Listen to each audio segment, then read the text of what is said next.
Great. Thank you, Mr. Chairman. I appreciate your having this testimony today. It was great to have some of our expert witnesses before us, two of whom at least went through our subcommittee through their confirmations and were successful. You know, I was the head of OMB at one point, the head of USTR at one point, had the opportunity to work with a lot of members of our federal workforce, and I came away with an impression that I think anyone in that position would have, which is we've got a lot of really talented people in the federal workforce who are there for the right reasons, committed to public service, work hard. They are focused on the mission and objective of the agency across different political parties and different administrations. I also had to experience what it's like to work under a tight budget because we had tight budgets then, even tighter now. How do you boost morale and productivity? And I was interested in what NASA had to say today about that, because you guys have actually lived under some tighter budgets and yet kept your morale up. But the bottom line is that, you know, people are ultimately what matters the most, and how to promote that common mission to incentivize people to work hard toward that mission is critical. You talked about identifying and rewarding success today a little bit. I think that is one of the key challenges in the federal civil service system. We are dealing with a tougher budget. We are looking at $17 trillion in debt right now, and another budget deficit this year of probably over $500 billion, and CBO says it gets worse over the next 10 years. So this pressure is not going to go away, and the federal workforce is expensive. I mean, it's about 26% of the total discretionary spending in 2012. So we've got to figure out how to deal with these tough fiscal times, again, that even get tougher going forward, and you have more and more pressure coming from the entitlement side and discretionary spending under more and more pressure. So this is a very helpful hearing to talk about, you know, how do we do more with less, which is the goal, and how do we adapt and innovate and thrive and continue to attract great people. The challenges are out there. Ms. Hinkle-Bowles talked a little about DOD's challenge. Today, only 14% of the 2 million permanent career employees are eligible for retirement. Over the next 3 years alone, that number more than doubles to 31%. I think you said 30% at DOD. So this is obviously an issue, people retiring. Meanwhile, we're not attracting the young people that we should be. I think the federal workforce now has only 6% under the age of 30. By comparison, in the private sector, it's about 23%. So this, you know, begs the question, why is the federal government struggling to attract talented young people? In particular, I appreciated hearing from NASA today and other witnesses about how do we manage our high-skilled science, technology workforce. How do you recruit these folks? How do you retain them, given the fact that they often have better opportunities in the private sector for our future military capabilities, for, you know, science and exploration, for dealing with cybersecurity? Some of these really difficult technical problems, we've got to figure out a way to show some flexibility, I believe, at the federal workforce side. So we've heard a variety of views from you all, and I look forward to continuing after my round here with some questions.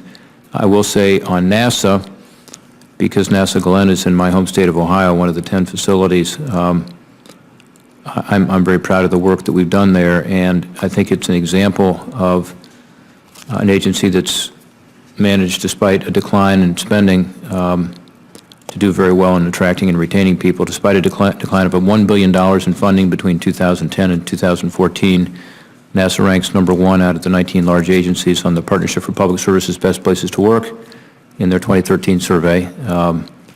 And you indicated that you've had some luck retaining folks. NASA Glenn, we have 1,700 folks there.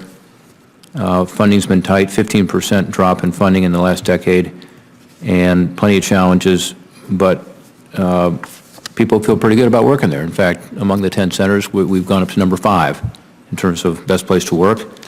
And I will say that, again, we have challenges there because we do have a lot of folks here who are near retirement age or qualifying for retirement in the next couple of years. So again, I look forward to asking more questions in a moment, and appreciate Chairman Tester holding this hearing, and I thank the witnesses for coming to share their views. Mr. Chairman, Ms. Engelbowles, I want to talk to you about the STEM workforce also. We heard from NASA, and as you know, you have a lot of scientific and research expertise also, and you need to attract more and retain what you have. Wright-Patterson Air Force Base is in Ohio, as I'm sure you know. That's home of AFIT, among other things. AFIT's your graduate school, basically, for the Air Force, but also the Air Force Research Lab, which is critical not just to the Air Force, but doing incredible research for the military and some private sector stuff as well. I think it's fair to say, as I said earlier, the most important element that they have is not infrastructure, as important as that is, but just getting the right talent and retaining them, and in particular being able to compete with the private sector and get incredible individuals willing to work on things like cybersecurity, some of the engineering innovations and other sciences that they're working on. In the Authorization Act, DoD Authorization Act in 2004, it was just signed into law in December. There was a provision that required your boss, the Undersecretary of Defense for Personnel and Readiness, to submit a briefing to Congress within 90 days, which would have been due at the end of March, on the challenges to the management of the scientific and technical workforce of the department and make recommendations for possible actions to improve such management. We haven't seen anything, and this subcommittee, of course, is very interested in that report. Can you tell us the status of this briefing to Congress, and can you share with us any of your preliminary findings? Sir, we do have the presentation right now drafted, and we are ready to come up on the Hill to provide that presentation to your staff. We have been working closely with the right functional communities on those provisions, and we are working on issuing the Federal Register notices that will launch some of those provisions early this summer. While we wait the details of it, I'd like to get your thoughts on some of the management of the workforce. And again, we're eager to get that report. We think it's a high priority, which is why we asked for it within 90 days. But what's the Department of Defense doing to attract and retain top scientists right now within the workforce? What are some of the things that you're already doing? Sir, thank you for the question. I'll talk a little bit at the global level or at the DoD level. I mentioned earlier that we do have a strategic workforce planning process that covers 93% of our workforce, and that's then broken up into 22 different functional communities. So at the OSD level, we have executives that are responsible for individual functions to include scientists and engineers. We have engineering non-construction, we have IT, and those individual functional communities evaluate what are the skills they need today and in the future, what gaps do they have, and they build independent strategies for recruitment and retention that will address those particular occupations.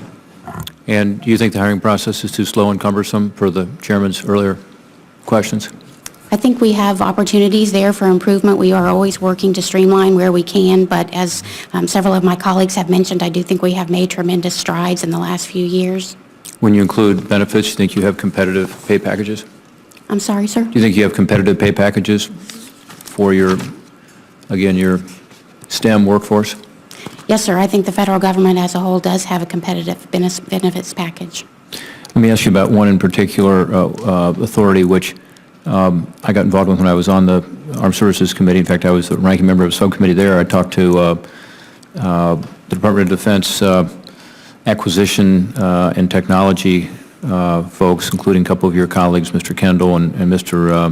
Lemnios, and at that time we were reviewing an extension of what's called direct hire, and they said that they needed more flexibility. This authority was critically important.